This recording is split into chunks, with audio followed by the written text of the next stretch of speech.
Hello friends, स्वागत है आप सभी लोगों का। आज हम लोग चर्चा करेंगे इंग्लिश सीरीज में स्पोकन का जो एक चल रहा है सीरीज, तो उसकी चर्चा करेंगे जिसमें कि आपको टॉप की वर्ड लिए जाएंगे जिसमें जिसे आप डेली लाइफ में यूज करते हैं, यानी कह सकते हैं daily usages hard word and sentences का भी चर्चा हम लोग करेंगे जो आप बोल चाल करते हैं डेली।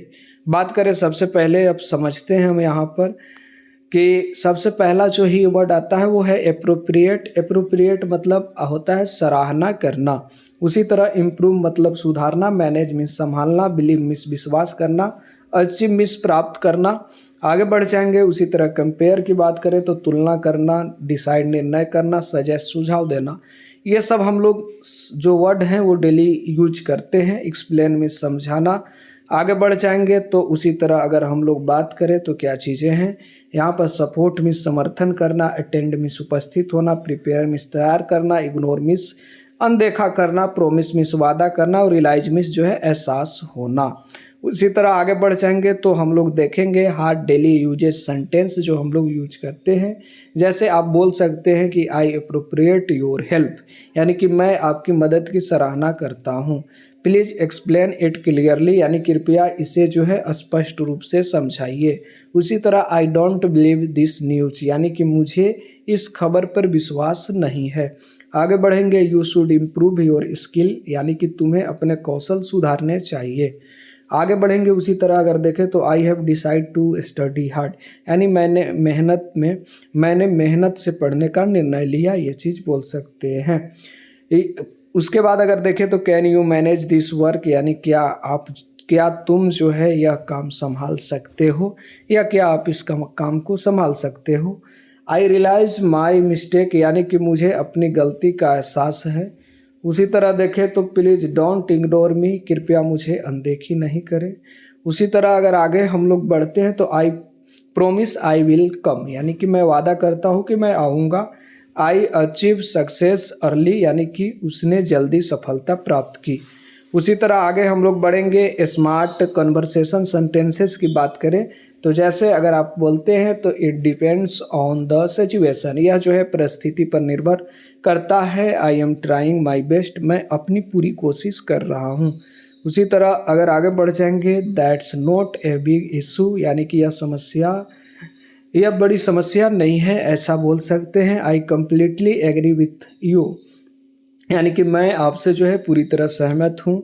उसी तरह आगे अगर हम लोग देखें, I have no idea about it, यानी कि मुझे जो है इसके बारे में कोई जानकारी नहीं है। आगे बढ़े तो डोंट टेक दिस सीरियसली, इसे जो है गंभीरता से मत लो। आगे बढ़ेंगे। I am looking forward to it, यानी मैं इसका इंतज़ार कर रहा हूँ। आगे बढ़ेंगे तो उसी तरह देखें,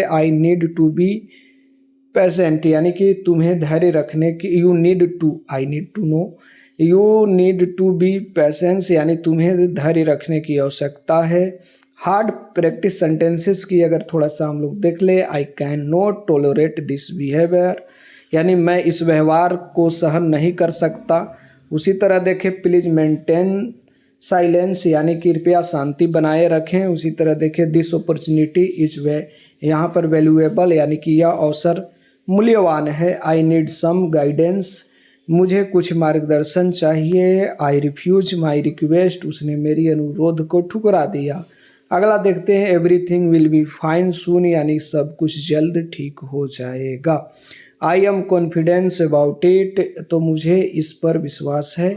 यहाँ पर हैंडलेड द सिचुएशन वेल, यानी सी हैंडल्ड द सिचुएशन वेल कह सकते हैं। उसने जो है स्थिति अच्छे से संभाली।